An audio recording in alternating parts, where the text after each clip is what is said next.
Hello and welcome back to Ecoscapes with Suraj Nayak. Today we are diving into something I see all the time. The top 5 mistakes homeowners make when landscaping their homes.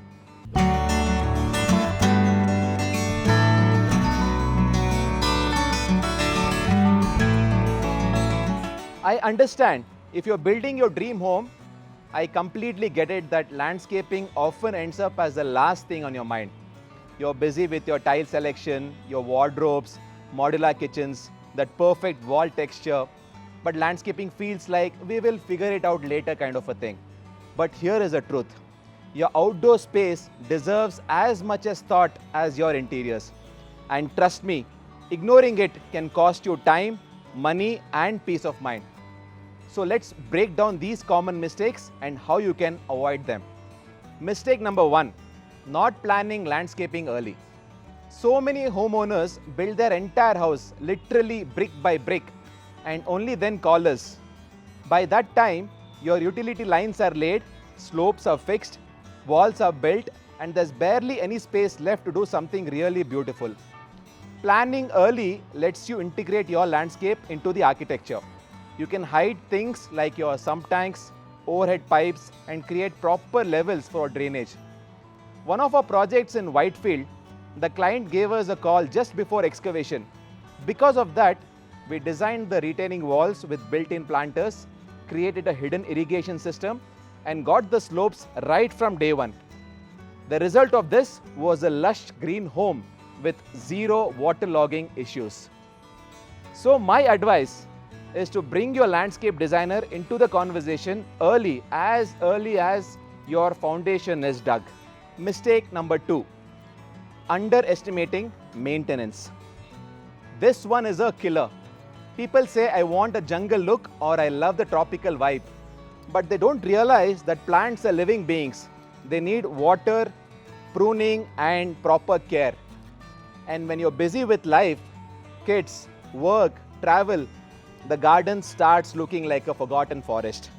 So always ask yourself, how much time do you really have for this? And if your answer is not much, choose low maintenance plants, native species, hardy ground covers. Also adapt drip irrigation and mulching. All of that helps. We once did a villa project in Rajajinagar. The client was super honest. He said, Suraj, I don't have time to water plants. So we installed an automated water irrigation system and used hardy ficus and philodendrons. That garden still looks great after 5 years and they haven't touched a hose pipe even once. Mistake number 3. Poor plant selection. Okay, let's talk about the infamous Pinterest garden. Everyone wants those exotic plants, Japanese maples, tulips, lavender. But guess what? Bangalore is not Tuscany. Wrong plant in the wrong place is equal to death sentence. So you need to consider your climate, light conditions, soil, and how big the plant will get in 5 years. And don't even get me started on people planting palms right next to the compound wall. What will you notice after 3 years? That thing is cracking concrete and blocking the neighbor's sun. Always consult someone who understands the local ecosystem, or better, observe what grows well in your neighborhood. Mistake number 4. Ignoring drainage and soil quality. So many people spend lakhs on fancy tiles, pergolas, and then call us saying, Suraj, my garden's always soggy or nothing grows, everything dries. 9 times out of 10, it's the soil or poor drainage. If your soil is clay heavy or compacted by construction trucks, it can choke the roots. If your garden slopes the wrong way, water collects and kills your plants. Fixing that later, forget it, it's a nightmare. That's why before planting anything, we do a soil test, add compost, loosen the base, and create proper slope gradients for water to flow out. In one of our projects at Adarsh Palm Meadows, we actually dug up all the builder-provided red soil, replaced it with a custom mix, and installed French drains. After that, the garden transformed from a swamp to a sanctuary. Mistake number 5. Overspending on hardscape underspending on plants. This one is more common than you would think. People drop big money on granite decks, vertical walls, fountains, and leave like 2% of their budget for plants. But what makes a garden feel alive? It's obviously your plants. Good design is all about balance. You don't need to blow your budget on hardscapes. Sometimes just a neat stone path, some cozy seating, and well-planned greenery does the trick. So if you're budgeting, start with your goals.